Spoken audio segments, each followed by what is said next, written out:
baara in a kɛra cogo min na an bɛna an da don a la ka a ɲɛfɔ aw ye maa ye maa 16 o de tun bɛ fɛ k'i den ka bɔ maa 12 o ye maliyɛn papiye sɔrɔ l'olu bolo n'an b'a fɔ olu ma ko nationalité malienne maa 3 ivoirien papiye sɔrɔ l'olu bolo o kumana maa 1 o tun ye guinéen guinéen papiye sɔrɔ l'olu bolo n balimaw u nana kuma min na fɛn min ye o kumana carte d'embarquement tun b'u bolo o carte d'embarquement in an t'a dɔn u y'a sɔrɔ cogo min na barisabula carte d'embarquement in ne ye k'a fɔ ani tɔw tun tɛ kelen ye u tun bɛ vol min kan n'o ye o kumana Air Ivoire ye o kumana ale ni an ko Sky Mali non Air France de kun don Sky Mali kun tɛ donc a ɲɛfɔ an ɲɛna fɛn min ye u nalen kuma min na u bɛ aran na u b'a la ka taa olu nana ka na carte d'embarquement min b'u bolo numéro min b'o kan o numéro in u y'o di o kumana politigɛ ma politigɛ y'o minɛ k'o lajɛ a y'o lajɛ a y'a ye k'a fɔ maa hakɛ min yɛrɛ kan ka voyager o kumana nin compagnie yɛrɛ kan n'o ye Air Ivoire ye olu yɛrɛ client passager minnu tun bɛ yen n'o ye taamadenw ye olu yɛrɛ ma maa hakɛ min bɔ carte d'embarquement min b'olu bolo o yɛrɛ tɛmɛn'o hakɛ kan awa finitigi in yɛrɛ ɲininka a ko nin bɛ se ka kɛ cogo di sɛbɛnfura min bɛ e bolo bugunatɛrɛ sɛbɛn b'o kan n'an b'a fɔ ma ko numéro o numéro in yɛrɛ passager hakɛ min yɛrɛ bɛ o kumana kan ka voyager Air Ivoire yɛrɛ kan o kumana maa minnu nana ka na u tɔgɔ sɛbɛn olu yɛrɛ kundama ma se o numéro yɛrɛ ma fɔlɔ sɛgɛsɛgɛliw ganna k'a kɛra cogo di sɛgɛsɛgɛli gannen kuma min na u ye sɛbɛnfura in minɛ k'a lajɛ ale yɛrɛ ni o kumana maa minnu bɛ o kumana fɛn min ye Air Ivoire kan n'olu y'u yɛrɛ enregistré normalement a n'o sɛbɛnfura ale ni o kumana sɛbɛnden minnu b'u kan n'an b'a fɔ ma ko écriture u ka jan ɲɔgɔn na kosɛbɛ polisikɛ a sɔmi janna kosɛbɛ brigade recherche élément minnu bɛ yen olu de ye nin ko in sɛgɛsɛgɛ k'a dɔdɔdɔ u ka sɔrɔ k'u fara ɲɔgɔn kan k'u sɛgɛsɛgɛ a ye nin bɔ min a nin kɛra cogo di a ye nin ko bɔ min a ye nin fɛn bɔ yɔrɔ min na o yɔrɔnin bɛɛ la commissaire Kɛbɛ n'a ka cɛdenw u ye bolo da ninnu kan k'u bɛɛ kɛ koli ye k'u fara ɲɔgɔn kan sɛgɛsɛgɛli nana bun ka bun fo kana jateminɛ k'a fɔ o kumana cɛ dɔ bɛ yen an tɛna cɛ in tɔgɔ fɔ cɛ in tɔgɔ bɛ dogo la o cɛ in de kɔni bɛ ACI kɔnɔ ale de kɔni bɛ nin baara jugu in kɔni kɛ o kumana ɲininikɛlaw y'u senfa biribiri ka taa nɔfɛ u taara fɔ a kɔ nin yɛrɛ kɛra o kumana avion min pankuru mun kɛra jumadon juillet kalo tile 16 a kɛra o vol de kan donc maa kelen bɛ yen ja o fana kun sen b'a la yɔrɔ n k'a ma ko maa 16 kuma daminɛ la o maa kelen min bɛ yen ale yɛrɛ fana kun u ko ale ma k'ale k'i sen bɔ maaw la ale kun ka voyager Air France de kan nka u ko a ma k'ale ka t'i jɔ fo kɔfɛ nka komi maa 15 in minɛla kuma min na maa kelen min bɛ yen n'ale ye muso ye ale ye muso de ale donna o kumana aéroport ɲɛgɛn kɔnɔ a y'a ka papier bɛɛ fara k'a bila fɛn min ye banakɔtaa minɛn kɔnɔ ka tila ka ji sama ka papier in yɛrɛ bɛɛ gɛn ka taa donc o y'a sɔrɔ sɔmi kɛra ale la ale kun jɔn bɛ Air France min a ka bila u kunna ko policiers ni gendarmes ni douaniers u bɛ anw ka baara de la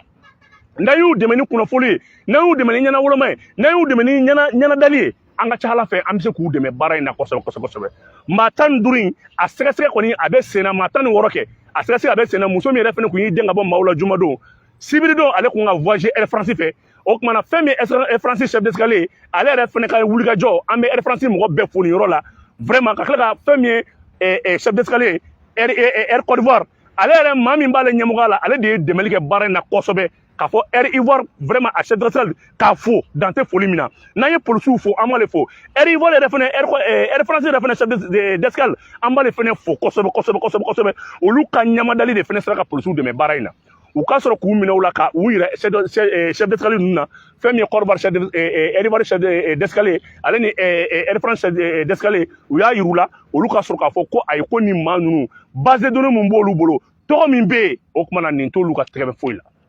donc a kɛlen n'a fɔ nin ye réseau dɔ de min papier in maa min ni sira kɛra ale la ale taara ɲini nin waati kofɔlen in na ale kɔni bolila ɲɛma sɔrɔ ale ma nka an bɛ don min na ko bi maa 16 in 15 o de kun kelen bɛ k'i kunda Air Ivoire kan 11 o de kun kelen bɛ k'i kunda Air France kan fɛn min Air Ivoire chef d'escalier a ye sɛbɛn la don a ye plainte la don o kama donc o ye k'a yɛrɛ k'a fɔ a dɔnyɔrɔ foyi tɛ nin n balimaw hali bi an ka ɲɔgɔn minɛ an k'an tɛgɛ di ɲɔgɔn ma an k'an ɲamada Mali tɛ se ka kɛ finitigiw kelen ka baara ye a tɛ se ka kɛ sɔrɔsiw ka baara tɛ policiers ka baara tɛ gendarmew ka baara tɛ an kelen bɛɛ jɔyɔrɔ kan ka ye nin baara ninnu na bi an nana ko in ta a sun kɔrɔ k'a fɔ a ye ko maa 15 maa 16 u bɛ don min na ko bi u bilala o kumana fɛn min investigation bolo kan sɛgɛsɛgɛli ka ta k'a lajɛ ko in mun de b'a kun kɔrɔ mun de kan ka kɛ ninnu bɛ ka mun de boloda tugun mun de k'u tun bɛ mun de nɔfɛ sala est ce que nin carte d'embarquement in nin ye réseau bɛ bɔ cogo di barisabula n'i ye carte d'embarquement in ta k'a lajɛ n'i ye sɛbɛnfura in ta k'a lajɛ i b'a ye k'a fɔ ko sɛbɛnfura in ale ni sɛbɛnfura minnu ni awa aéroport yɛrɛ b'a di ni awa compagnie ninnu yɛrɛ n'o ye Air Ivoire ani Air France olu maa si bolo nɔ tɛ nin ye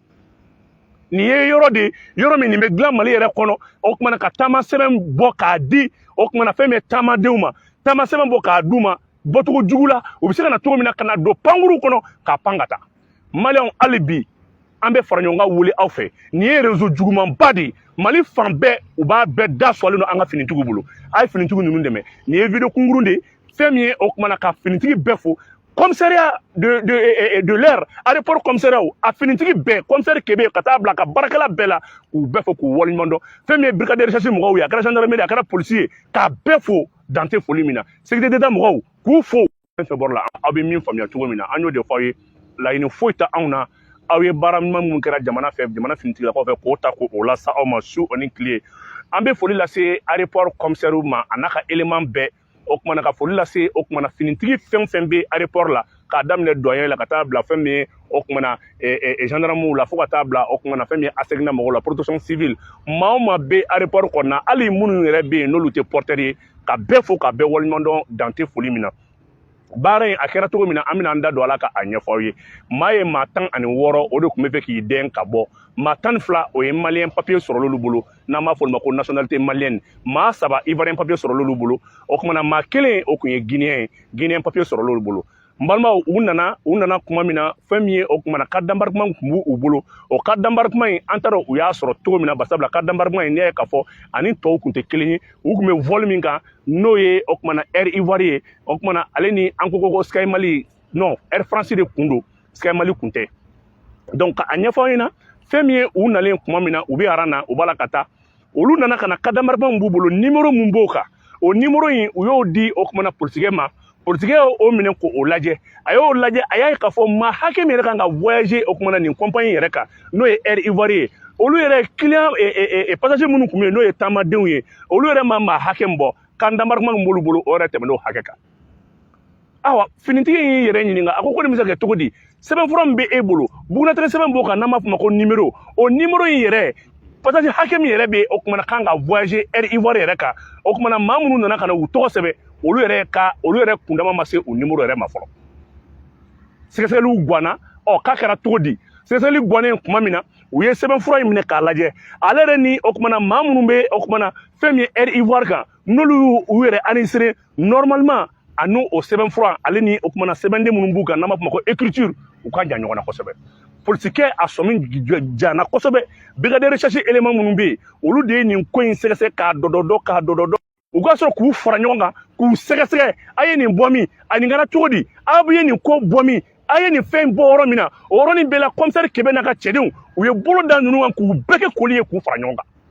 sɛgɛsɛgɛli nana bun ka bun fo ka n'a jateminɛ k'a fɔ o kumana cɛ dɔ bɛ yen an tɛna cɛ in tɔgɔ fɔ cɛ in tɔgɔ bɛ dogo la o cɛ in de kɔni bɛ ACI kɔnɔ ale de kɔni bɛ nin baara jugu in kɔni kɛ o kumana ɲininikɛlaw y'u senfa biribiri ka taa nɔfɛ u taara fɔ a kɔ nin yɛrɛ kɛra o kumana avion min pankuru mun kɛra jumadon juillet kalo tile 16 a kɛra o vol de kan donc maa kelen bɛ yen ja o fana kun sen b'a la yɔrɔ n k'a ma ko maa 16 kuma daminɛ la o maa kelen min bɛ yen ale yɛrɛ fana kun u ko ale ma k'ale k'i sen bɔ maaw la ale kun ka voyager Air France de kan nka u ko ma k'ale ka t'i jɔ fo kɔfɛ